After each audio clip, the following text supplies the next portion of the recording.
All right, so are you ready? Get ready to dive deep into this fascinating world of blood clotting. Oh, yeah. We're going to unravel the mystery of how your body patches itself up using research articles and medical texts that you've sent our way. Yeah, it's a bit like having an internal emergency response team ready to go at a moment's notice, don't you think? Okay. Hemostasis, those clotting factors, and the intricate pathways they form, Yeah. all working together to stop you from bleeding out. Exactly, like a well-coordinated dance, and we're here to learn the steps. So before we get lost in the intricate details, can you give us a quick overview of what hemostasis is all about? Think of it as your body's personal damage control system. Imagine getting a paper cutout. Immediately, your body springs into action to seal that wound. That's hemostasis. Okay, so it's more than just blood clotting. It is. Hemostasis involves a three-step process. First, the blood vessels around the injury constrict. Think of them squeezing shut like a hose to reduce blood flow. So that's the initial stop the bleeding response. Exactly. Next comes the formation of a platelet plug. Platelets, those tiny cell fragments in your blood, are like microscopic superheroes that rush to the scene and clump together, forming a temporary seal over the wound. Wow, they really are like tiny first responders. What happens next? Well, that temporary plug isn't quite enough for a long-term fix. That's where the clotting factors come in. In the third stage, called coagulation, these factors work together in a cascade of reactions to convert fibrinogen, a soluble protein, into fibrin. Fibrin, what's so special about that? Fibrin forms a strong mesh-like net that reinforces the platelet plug. Kind of like adding a layer of superglue to hold everything together. That creates a stable clot, stopping the bleeding for good. This is incredible. So we have vasoconstriction to slow down the blood flow, a platelet plug to provide an initial barrier, and then the clotting factors kick in to create a long-lasting fix with this fibrin net. It's like a perfectly choreographed repair team. Exactly. And to make things even more interesting, there are multiple pathways or routes the clotting factors can take to get to that final clot formation. These pathways are called the intrinsic, extrinsic, and common pathways. Multiple pathways. That sounds awfully complex. I'm starting to see why we need a whole deep dive to understand this. Where do these clotting factors even come from? The liver is the main factory, pumping out most of these essential clotting factors. It's another reminder of why taking care of your liver is so important. Okay, makes sense. But you mentioned other pathways earlier. What about this intrinsic pathway? What triggers that one? Picture a tiny crack inside a blood vessel. That internal damage is what triggers the intrinsic pathway. This pathway involves a series of clotting factors with fascinating names, like the Hageman factor and the Christmas factor. The Christmas factor. That's intriguing. Tell me more about that. Well, officially it's known as factor IX, but it earned the nickname Christmas factor after a young boy named Stephen Christmas was discovered to be missing it back in the 1950s. His case actually helped scientists understand the importance of this factor in the clotting process. Wow, talk about a memorable name. So this Christmas factor, along with these other factors in the intrinsic pathway, what do they actually do? They work together like a chain reaction, each activating the next in a cascade. The cool thing is, each activated factor can trigger many more in the next step, amplifying the signal along the way. It's like a domino effect, with each domino knocking over several others, creating a bigger and bigger response. I'm starting to see how this intricate cascade leads to that fibrin net we talked about. So if this intrinsic pathway is triggered by internal damage, what about the extrinsic pathway? How does that one get activated? That's the one that kicks in when you have an injury from the outside world, like that paper cut we talked about. Think cuts, scrapes, anything that breaks the skin and exposes the tissue inside. Okay, so external trauma equals extrinsic pathway. Is it as complex as the intrinsic pathway? Interestingly, it's much shorter and faster. It involves factor 7, sometimes called the stable factor, because of its longer lifespan in the bloodstream, and factor 3, also known as tissue factor. Stable factor and tissue factor. Those names actually make sense. They give us a clue about what these factors do. So how do they fit into this rapid response system? Tissue factor is like a distress signal released by damaged tissues, alerting the body to the injury. When factor 7 counters tissue factor, they team up to quickly activate factor X, which is a key player in the clotting process. It sounds like factor X is kind of important if both the intrinsic and extrinsic pathways are trying to activate it. You're absolutely right. And that's where the common pathway comes into play. It's the point where both the intrinsic and extrinsic pathways converge, leading to that final step of clot formation. Okay, so we have two separate pathways. Intrinsic for internal damage, extrinsic for external trauma, both ultimately aiming to activate factor X. What happens in this common pathway, this grand finale of blood clotting? Think of it as the construction zone where everything comes together to build that final clot. Factors X, V2, I, and 13 all play their part in this final act, and it all starts with the activation of factor X. You mentioned factor X is activated by both pathways. How does it actually happen? Is there some kind of grand meeting point? There is. It's called the Tenese complex, and is where the real magic happens. This complex brings together activated factor X, factor V, calcium ions, and a phospholipid surface, creating the perfect environment for factor X to be fully activated and set the final stage of clotting in motion. Tenese complex, that sounds pretty high tech for something happening inside our bodies all the time. So once factor X is activated, what happens next? This is where thrombin, also known as factor Tia, takes center stage. It's a key enzyme that converts fibrinogen into fibrin, that mesh-like net we've been talking about. Right, fibrin. Yeah. It's super glue that holds the clot together. So thrombin is the one that actually creates the fibrin. Exactly. But it doesn't stop there. Thrombin also activates other factors in a feedback loop, making sure the clotting process continues until a stable clot is formed. It's amazing how each step triggers the next, like a perfectly designed chain reaction. What about factor 13? What's its role in all of this? Factor 30 is the final touch, Mm. the one that adds strength and stability to the clot. It cross-links the fibrin strands, creating a tight interwoven mesh that's tough enough to withstand the pressure of blood flow. Without factor 13, the clot will be weak and easily disintegrate. So factor 13 is like the quality control inspector, making sure the clot is built to last. It's incredible how all these factors, each with its own unique role, work together to keep us from bleeding out. It really is a testament to the complexity and efficiency of our biological systems. And we haven't even touched on the crucial role of vitamin K in this whole process. Right. Vitamin K. I know it's important for bone health, but I'm guessing it plays a part in clotting too. Absolutely. Vitamin K is essential for the synthesis of several clotting factors, including factors 2, 7, IX, and X, some of the key players we've been discussing. Wow, so without enough vitamin K, our clotting system wouldn't be able to function properly. Exactly. And that's why vitamin K deficiency can lead to bleeding problems. This is also fascinating. We've covered the 3 stages of hemostasis, the intricate pathways of the clotting cascade, and even touched upon the importance of vitamin K. It's amazing how much is happening inside our bodies to keep us safe from excessive bleeding. It truly is a remarkable system, and we've only just begun to explore its complexities. But for now, let's take a moment to let all this information sink in. Yes, a quick pause before we jump into the next part of our deep dive. We'll be back soon to explore what happens when this intricate clotting system goes awry and delve into the fascinating world of clotting disorders. Stay tuned. Welcome back to our deep dive into the fascinating world of blood clotting. We've just uncovered the intricate cascade of events that stop bleeding, but I'm already wondering, what happens when the clot's job is done? Do we just walk around with these clots forever? That's a great question. Imagine your body as a bustling city with construction crews, constantly repairing roads and bridges. You wouldn't want those repairs to stay in place forever, blocking traffic, right? I see what you mean. So how does our body get rid of these clots once they've served their purpose? That process is called fibrinolysis, and it's just as important as coagulation itself. Think of it as the demolition crew coming in to carefully dismantle the clot once the repair is complete. Fibrinolysis. Yeah. It sounds like a delicate process. What's the key player in this clot-busting operation? The star of the show is an enzyme called plasmin.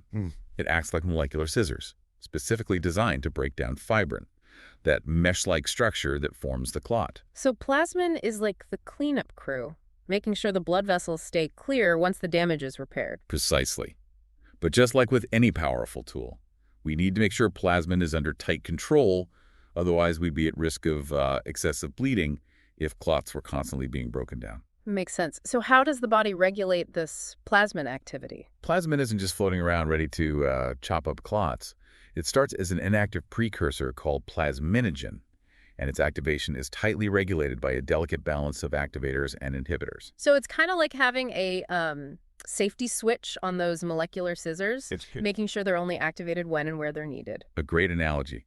One of the key activators is tissue plasminogen activator, or TPA for short. This enzyme converts plasminogen into plasmin, initiating the clot breakdown process. Wait a minute, TPA. That sounds familiar. Isn't that used as a medication for stroke? You're absolutely right. The fact that TPA is used as a clot-busting medication Hmm. in emergency situations like stroke highlights just how crucial fibrinolysis is for maintaining blood flow. Wow, that's putting it into perspective. So in a stroke, TPA is essentially helping to restore blood flow to the brain by dissolving the clot that's causing the blockage. Exactly. It's a race against time in those situations. Yeah. Because the longer the brain is deprived of oxygen, the greater the risk of permanent damage. It's amazing how this seemingly simple process of breaking down a clot can be so crucial in life or death situations. Are there other medications that work like TPA, promoting fibrinolysis? While TPA is often used in emergency situations, there are other medications that can influence fibrinolysis in more subtle ways. For example, some medications enhance the body's natural production of plasminogen activators, Mhm. promoting a gradual breakdown of clots. So it's like giving the demolition crew a little boost to help them work more efficiently. Exactly. And on the flip side, Mm. there are also medications that can inhibit fibrinolysis, Mm. known as antifibrinolytics. Antifibrinolytics.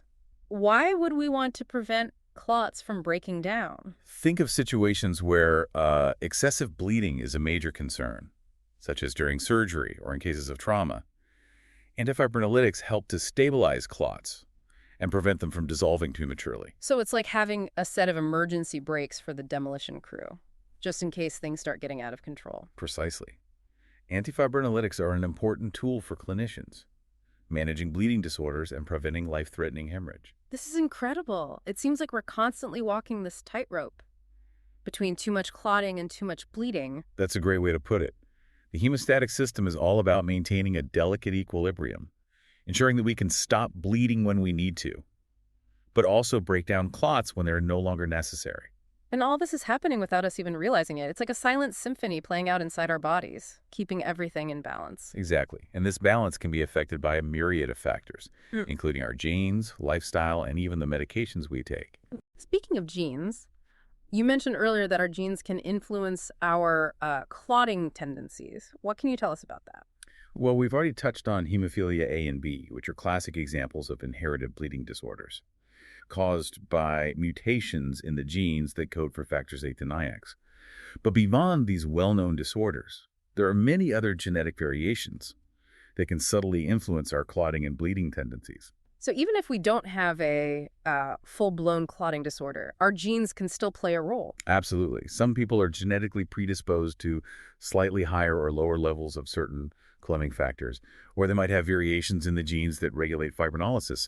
These differences might not cause any noticeable symptoms, but they can influence our overall risk profile. So in a way, we each have our own unique clotting fingerprint shaped by our genes. That's a great way to think about it. And understanding these individual variations is becoming increasingly important in personalized medicine as we tailor treatments and preventive strategies based on a person's unique genetic makeup. It seems like the more we learn about blood clotting, the more complex and individualized it becomes. That's the beauty of science. Every discovery opens up new avenues for exploration. And with advances in genetic testing and personalized medicine, we're only just beginning to unravel the intricate tapestry of blood clotting and its impact on our health. This is all incredibly fascinating. But before we move on to the final part of our deep dive, I want to bring our listener back into the conversation. We've covered a lot of ground, from clot formation to clot breakdown, and even touched on the role of genetics. What's standing out to you the most so far? What's sparking your curiosity about this intricate world of blood clotting? Hold on to those thoughts, because we'll be back soon to explore some cutting-edge research and potential therapeutic breakthroughs in the final part of our deep dive. Stay tuned. Welcome back to our deep dive on blood clotting. We're in the final stretch now, ready to explore the cutting edge of research and those potential breakthroughs you mentioned. It's amazing to think how far we've come in understanding this intricate process, from those early discoveries of clotting factors to the potential of personalized medicine. Absolutely. And speaking of personalized medicine, one area that's particularly exciting is the development of new targeted therapies for clotting disorders. So we're moving beyond traditional approaches like blood thinners and factor replacements. What's on the horizon? Researchers are working on incredibly precise treatments that aim to fine-tune specific steps within the clotting cascade. It sounds like we're talking about a whole new level of control over the clotting process. Precisely, think of it this way. Instead of using a sledgehammer to manage clotting, we're developing tools that are more like scalpels, allowing for more targeted interventions with potentially fewer side effects. Can you give me some examples of these targeted therapies? One promising area involves monoclonal antibodies. These are lab-created proteins that can either block the activity of specific clotting factors or enhance the function of natural anticoagulants. So it's like having a guided missile that can either disarm the clotting factors or boost the body's own clot-busting mechanisms. A very apt analogy. Yeah. And because these monoclonal antibodies are designed to target very specific molecules involved in clotting, they offer the potential for greater efficacy and a reduced risk of off-target effects. That sounds incredible. Yeah. Are there any specific monoclonal antibodies in development that listeners should be aware of? There are several, but one notable example is a monoclonal antibody that targets factor AA, a key player in the intrinsic pathway we discussed earlier. This antibody has shown real promise in clinical trials for preventing blood clots in patients undergoing knee replacement surgery. And what's particularly exciting about this antibody? It appears to be as effective as traditional blood thinners in preventing clots, but with a significantly lower risk of bleeding complications. So it's offering the best of both worlds, preventing clots without increasing the risk of bleeding. Exactly, and that's a major goal in anticoagulation therapy, finding that sweet spot where we can effectively prevent clots without upsetting the delicate balance of hemostasis. This is truly groundbreaking stuff. Are there any other targeted therapies in the pipeline that are particularly noteworthy? Another area that's generating a lot of buzz is gene therapy for inherited bleeding disorders like hemophilia. Gene therapy. Now that sounds like something straight out of science fiction. It might seem futuristic, but it's rapidly becoming a reality. The basic idea is to deliver functional copies of the missing or defective gene to the patient's cells, essentially providing them with the genetic instructions they need to produce the clotting factor they lack. So it's like replacing a faulty blueprint with a working one, allowing the body to build the clotting factors it needs. Precisely. And for hemophilia patients, this could be a game changer. Instead of relying on frequent and often costly factor infusions, they could potentially have a long-term or even permanent solution to their bleeding problems. That's an incredible prospect. Are there any clinical trials underway for gene therapy in hemophilia? Yes, and the early results are incredibly encouraging. Some trials have shown that a single gene therapy treatment can lead to sustained production of the missing clotting factor, significantly reducing or even eliminating the need for those regular infusions. That's remarkable. It offers so much hope to individuals and families affected by these conditions. It truly does. And the field of gene therapy is advancing at an incredible pace with new and improved delivery systems constantly being developed. It's amazing to think that we might be on the verge of curing some of these lifelong bleeding disorders. It's certainly a possibility, and beyond gene therapy, there are even more fascinating areas of research emerging. Really? Tell me more. What else is piquing your interest in the world of blood clotting? One area that's gaining increasing attention is the role of the microbiome in clotting. Wait a minute, the microbiome, those trillions of bacteria that live in our gut, what do they have to do with blood clotting? It might seem surprising, but emerging research suggests that the gut microbiome can actually influence clotting in several ways. This is blowing my mind. How is that even possible? Well, we know that certain gut bacteria play a role in vitamin K production, which, as we discussed earlier, is crucial for the synthesis of several clotting factors. So if our gut microbiome is out of balance, it could potentially affect our clotting.